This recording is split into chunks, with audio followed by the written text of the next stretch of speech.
Hello guys, আজ তোমাদের দেখাবো রাত্রে ভারী বর্ষায় কি কি হয়েছে আমাদের এখানে। तो चलिए शुरू करते हैं। মাঠে প্রচুর পরিমাণে জল দাঁড়িয়ে গেছে, পুকুর আর মাঠ চেনাই যাচ্ছে না।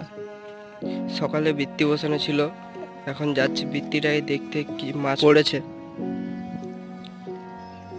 আমরা চলে এসেছি এখন বৃত্তির কাছে। এই যে ঠাকুমা দেখতে পাচ্ছ লাফছে।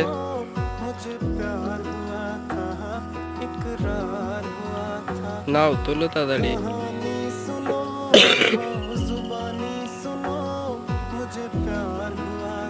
দেখতে পাচ্ছ এই কটা চুনা চানা পড়েছে, মাছ পড়েনি বলতে গেলে, মাছ পড়েনি, তাই আবার বসিয়ে দিয়ে আমরা চলে যাচ্ছি বাড়ির দিকে। দেখতে পাচ্ছ চারিদিক বুড়ে গেছে।